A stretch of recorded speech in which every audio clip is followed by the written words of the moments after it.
Bismillahirrahmanirrahim. Nahmaduhu wa nusallimu ala rasulillahil karim wa ala alihi wa sahbihi ajma'in, amma ba'd. Assalamualaikum warahmatullahi wabarakatuh. Hadirin yang muliakan Allah subhanahu wa ta'ala, kita akan sama-sama dengarkan beberapa sabda-sabda Nabi SAW dan firman-firman Allah subhanahu wa ta'ala tentang keutamaan bulan suci Ramadan. 5 hadiah untuk umat baginda Muhammad sallallahu alaihi wasallam.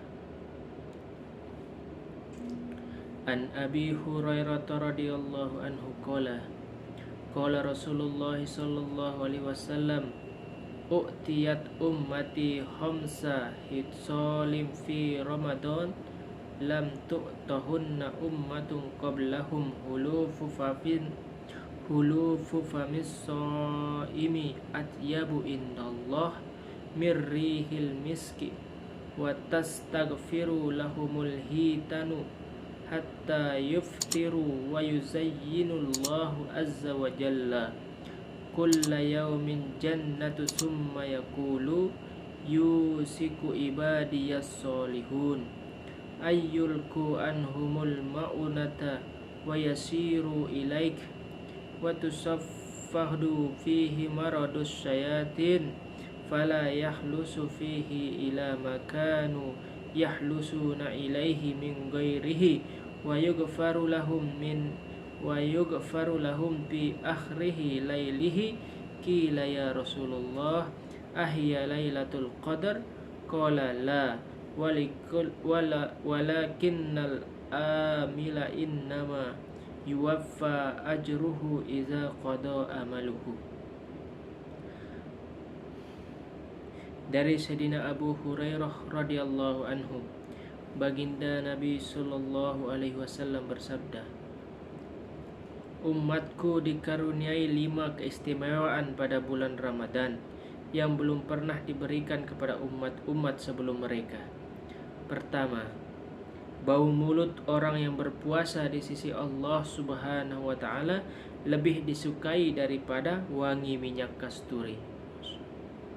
Kedua, ikan-ikan akan memohonkan ampunan untuk mereka sampai mereka berbuka puasa.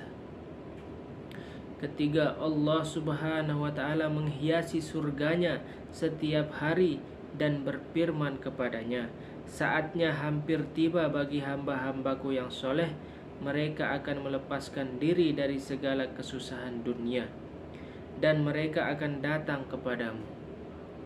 Keempat, setan-setan yang sangat jahat akan dibelenggu sehingga tidak dapat menggoda umatku sebagaimana mereka biasa menggoda saat bulan-bulan lain. Dan kelima, pada malam terakhir bulan tersebut mereka akan diampuni. Ada seorang sahabat yang bertanya, ya Rasulullah, apakah malam pengampunan itu malam Lailatul Qadar? Beliau bersabda, bukan, tetapi seorang pekerja akan diberikan upahnya jika telah selesai melakukan pekerjaannya. Hadis riwayat Ahmad, Al-Basar, Baihaqi dari kitab At-Targhib. Faedah, baginda Rasulullah sallallahu alaihi wasallam menyebutkan dalam hadis di atas tentang 5 karunia Allah subhanahu wa ta'ala terhadap umat ini yang tidak diberikan kepada umat-umat terdahulu yang berpuasa.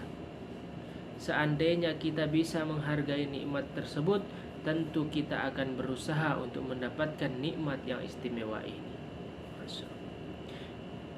Yang pertama, maksud bau mulut. Bau mulut karena lapar orang yang berpuasa lebih disukai Allah subhanahu wa ta'ala daripada wangi minyak kasturi. Para pensyarah hadis mengutarakan 8 pendapat mengenai maksud lafaz tersebut, sebagaimana telah diutarakan dalam syarah Al-Muwatta'. Namun menurut penulis ada 3 penafsiran yang diunggulkan. Penafsiran pertama, bahwa di akhirat Allah subhanahu wa ta'ala akan mengganti bau mulut orang yang berpuasa tersebut dengan keharuman yang lebih harum dan lebih segar daripada wangi minyak kasturi. Maksud penafsiran ini sudah jelas dan tidak jauh dari makna hadis di atas. Penafsiran demikian juga terdapat dalam kitab Durrul Mansur. Oleh karena itu, riwayat yang ada dalam kitab Durrul Mansur itu sebagai pendukung penafsiran ini. Penafsiran kedua, pada hari kiamat, saat manusia dibangkitkan dari kubur, ciri-ciri orang yang berpuasa adalah bau harum yang akan keluar dari mulut mereka, yang keharumannya melebihi harum minyak kasturi. Penafsiran ketiga, menurut pendapat penulis yang serba kurang ini, penafsiran yang lebih baik dari kedua penafsiran di atas adalah bahwa ketika di dunia ini bau mulut orang yang berpuasa lebih disukai oleh Allah Subhanahu wa taala daripada harum minyak kasturi. Hal ini menunjukkan hubungan kasih sayang antara Allah Subhanahu wa taala dan hambanya yang sedang berpuasa. Kita mengetahui meskipun bau mulut orang yang sangat dicintai itu tidak enak, tetapi bagi yang mencintainya, bau tersebut lebih harum daripada ribuan wewangian. Wahai habis miskin, yang akan kamu perbuat dengan misik yang engkau cari di kampung Hatan itu apa? Padahal keharuman misik dari surga kalau dibanding dengan semerbak kehidupan baginda Nabi SAW tidak berarti apa-apa. Dalam hal ini yang mencintai tidak lain adalah Allah Subhanahu wa taala sendiri. Ini menunjukkan betapa dekat hubungan orang yang berpuasa dengan Allah Subhanahu wa taala.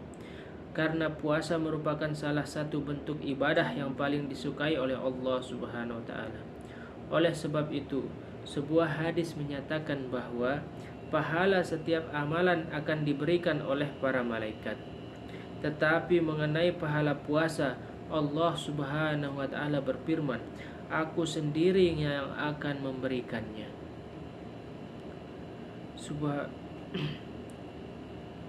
Karena puasa hanya untukku. Sebagian ulama meriwayatkan lafaz ajzi bihi dengan udza bihi, yang maksudnya adalah aku sendiri yang akan menjadi ganjaran baginya. Pahala apalagi yang lebih besar daripada mendapatkan zat yang kita cintai. Hadis lain menyebutkan pintu segala macam ibadah adalah puasa. Dengan puasa hati menjadi bersinar sehingga dapat menghidupkan semangat beribadah. Ini akan didapat jika puasa dilakukan dengan sungguh-sungguh dan memenuhi syarat serta adabnya, bukan hanya menahan lapar dan haus sebagaimana akan dijelaskan dalam hadis ke-9. Bersiwak ketika berpuasa. Di sini penulis ingin mengingatkan sebuah masalah yang penting, bahwa berdasarkan hadis-hadis tentang keutamaan bau mulut orang yang sedang berpuasa, beberapa imam mazhab telah melarang bersiwak bagi orang yang sedang berpuasa setelah tengah hari. Sedangkan menurut mazhab Hanafi, bersiwak adalah mustahab atau dianjurkan kapan saja, dengan alasan bahwa dengan bersiwak yang hilang adalah bau gigi, bukan bau mulut. Sedangkan bau mulut yang dimaksud di sini adalah bau yang disebabkan oleh perut kosong, bukan bau gigi. Dalil-dalil mengenai hal ini terdapat dalam kitab-kitab fikih dan hadis. Ketiga, ikan-ikan beristighfar. Ikan-ikan akan beristighfar untuk orang-orang yang sedang berpuasa. Maksudnya, banyak makhluk yang mendoakannya. Hal ini banyak dikemukakan dalam berbagai riwayat. Sebagian riwayat menyebutkan bahwa para malaikat akan memohonkan ampunan baginya. Paman penulis Syekh Muhammad Ilyas rahmatullah alaih berkata, memang benar bahwa ikan-ikan akan mendoakannya, karena Allah Subhanahu wa taala telah berfirman, Innalladzina amanu wa amilus solihati sayaj'alu lahumur rahmanu wudda. Sesungguhnya orang-orang yang beriman dan beramal soleh, niscaya Allah yang Maha Rahman akan menjadikannya orang yang dicintai di dunia. Quran Surat Maryam ayat 96. Sebuah hadis menyebutkan, jika Allah Subhanahu wa ta'ala mencintai seorang hambanya, maka dia akan berfirman kepada malaikat Jibril alaihissalam, aku mencintai orang itu, hendaknya kamu juga mencintainya. Lalu malaikat Jibril alaihissalam mencintai orang itu dan mengumumkan kepada penduduk langit, Allah subhanahu wa ta'ala mencintai orang itu. Hendaknya kalian juga mencintainya. Maka semua penduduk langit akan mencintainya. Kemudian kecintaan kepada orang itu akan menyebar ke seluruh bumi. Padahal biasanya cinta itu hanya dimiliki oleh orang-orang yang ada di dekatnya. Tetapi cinta ini akan menyebar kemana-mana. Makhluk yang akan mencintainya bukan hanya yang tinggal di dekatnya saja. Bahkan binatang-binatang yang ada di sungai pun akan mencintainya dan mendoakannya. Perasaan cinta kepadanya sudah melebihi batas daratan menembus ke dalam lautan. Maka binatang-binatang yang ada di hutan pun sudah semestinya akan mendoakannya. Masya Allah. Keempat, surga dihiasi. Surga dihiasi untuk menyambut bulan Ramadan. Hal ini telah banyak dikemukakan di dalam berbagai riwayat. Sebuah riwayat menyebutkan bahwa sejak permulaan tahun, surga telah dihias untuk menyambut bulan Ramadan. Biasanya semakin penting tamu yang akan datang, maka semakin awal pula persiapannya.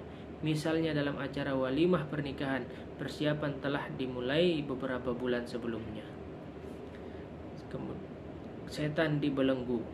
Setan-setan yang sangat jahat akan dibelenggu sehingga kemaksiatan akan berkurang. Adanya semangat ibadah dan gairah pada diri orang-orang beriman untuk memperoleh rahmat pada bulan Ramadan yang penuh berkah ini sudah tentu membuat setan berusaha sekuat tenaga menyesatkan mereka dari jalan yang benar, sehingga kemaksiatan semakin meningkat pesat. Namun yang terlihat secara umum, kemaksiatan berkurang. Berapa banyak para pemabuk yang karena keistimewaan bulan Ramadan tidak meminum khamr. Berapa banyak kemaksiatan yang biasa dilakukan secara terang-terangan telah berkurang karena bulan Ramadan. Walau demikian pasti masih ada perbuatan dosa, namun terjadinya perbuatan dosa tersebut tidak bertentangan dengan isi hadis di atas. Karena isi hadis menyatakan bahwa yang dibelenggu adalah setan-setan yang sangat jahat, maka tidak perlu heran jika masih ada orang yang berbuat dosa di bulan Ramadan. Hal itu merupakan pengaruh setan yang lebih kecil kadar kejahatannya. Riwayat yang lain menyatakan bahwa pembelengguan setan ini secara menyeluruh tanpa pembatasan pada setan-setan yang jahat. Sedangkan di dalam riwayat di atas ada pembatasan hanya bagi setan yang sangat jahat saja. Riwayat yang tanpa pembatasan ini tidak bertentangan dengan riwayat yang ada pembatasan. Karena riwayat yang ada pembatasan dianggap sebagai penjelasan bagi riwayat yang tanpa penjelasan. Maka ini bukan suatu pertentangan dalam dua riwayat tersebut. Akan tetapi jika yang dimaksud seluruh setan dibelenggu, maka kemaksiatan yang terjadi pada bulan Ramadan bukanlah sesuatu yang aneh. Karena meskipun kemaksiatan itu secara umum terjadi karena godaan setan, tetapi pengaruh bercampurnya racun setan dengan hawa nafsu manusia selama setahun di luar Ramadan menyebabkannya bersatunya racun setan dengan hawa nafsu manusia, sehingga tidak adanya setan dalam waktu yang singkat itu tidak terasa perbedaannya. Demikianlah maksiat itu selalu dilakukan sehingga menjadi tabiat pada dirinya. Orang yang terbiasa hidup dengan hawa nafsunya di luar bulan Ramadan, pengaruh hawa nafsunya akan terus berlanjut di bulan Ramadan. Sebuah hadis menguatkan hal itu, yaitu sabda baginda Nabi SAW, apabila seseorang berbuat suatu dosa, sebuah titik hitam akan melekat di dalam hatinya. Jika ia bertaubat dengan sungguh-sungguh, titik hitam tadi akan terhapus. Jika tidak bertaubat, titik hitam tadi akan tetap melekat. Apabila ia berbuat dosa lagi, maka titik hitam lain akan muncul dan seterusnya. Sehingga hatinya menjadi hitam semua, dan tidak ada satu kebaikan pun yang dapat menembus hatinya. Mengenai hal ini Allah Subhanahu wa taala berfirman, "Kalla bal rana ala qulubihim ma kanu yaksibun." Sekali-kali tidak demikian, tetapi hati mereka telah berkarat sebab perbuatan mereka. Quran surat Al-Mutaffifin ayat 14. Dalam keadaan seperti ini, dengan sendirinya hati itu akan cenderung pada perbuatan maksiat. Kebiasaan buruk sangat mempengaruhi seseorang. Maka ada sebagian orang yang tidak peduli terhadap dosa tertentu yang ia lakukan, tetapi ia disuruh melakukan suatu dosa yang lain, hatinya menolak. Misalnya, jika orang-orang yang biasa minum khamr disuruh memakan daging babi yang dia tidak biasa, mereka menolak. Padahal keduanya adalah perbuatan dosa. Apabila perbuatan dosa dilakukan terus-menerus di luar bulan Ramadan, maka hati akan menyatu dengan dosa-dosa itu. Sehingga di dalam bulan Ramadan pun dosa-dosa tersebut tetap dilakukan, meskipun tanpa digoda oleh setan. Masya Allah. Jika yang dimaksud adalah seluruh setan dirantai pada bulan Ramadan, maka timbulnya perbuatan dosa di bulan Ramadan dapat dipahami. Sedangkan jika yang dimaksud hanya setan-setan yang jahat yang dirantai, timbulnya perbuatan dosa di bulan Ramadan pun dapat dipahami. Hamba yang lemah ini berpendapat bahwa penjelasan seperti itulah yang lebih tepat. Semua orang dapat merasakan dan membuktikan bahwa untuk berbuat baik atau menghindari perbuatan maksiat pada bulan Ramadan tidaklah sesulit di luar bulan Ramadan. Dengan demikian, kesungguhan dan ketawajuhan atau konsentrasi sudah cukup. Maulana Syekh Muhammad Ishaq rahmatullah alaih berpendapat bahwa kedua hadis tersebut ditujukan bagi orang yang berbeda. Bagi orang-orang fasik yang dirantai hanya setan-setan yang sangat jahat, sedangkan bagi orang-orang soleh yang dirantai adalah seluruh setan. Yang terakhir, ampunan bagi orang yang berpuasa. Pengampunan diberikan kepada seluruh orang yang berpuasa pada malam terakhir bulan Ramadan. Hal ini telah diterangkan dalam riwayat yang pertama, karena malam yang paling utama di antara malam-malam Ramadan adalah malam Lailatul Qadar. Para sahabat radhiyallahu anhum mengira bahwa keutamaan tersebut diperuntukkan bagi malam Lailatul Qadar. Baginda Nabi sallallahu alaihi wasallam menjawab, keutamaan Lailatul Qadar lain lagi, sedangkan nikmat atau ampunan ini adalah karunia untuk akhir bulan Ramadan. Masya Allah. Alhamdulillah, dimakan Allah subhanahu wa ta'ala. Nah, kita dengarkan beberapa sabda-sabda Nabi sallallahu alaihi wasallam dan firman-firman Allah subhanahu wa ta'ala tentang 5 hadiah untuk umat baginda Muhammad sallallahu alaihi wasallam di bulan Ramadan. Maka hadirin makan Allah subhanahu wa ta'ala, apa yang kita dengar ini semoga Allah subhanahu wa ta'ala berikan kita kepahaman. Semoga Allah subhanahu wa ta'ala berikan kita kekuatan untuk bisa mengamalkan dan menyampaikan. Untuk kesempurnaan majelis, marilah kita tutup dan kifarah majelis. Subhanallah bihamdihi, subhanakallahumma wa bihamdika, asyhadu an la ilaha illa anta, astaghfiruka wa atubu ilaik.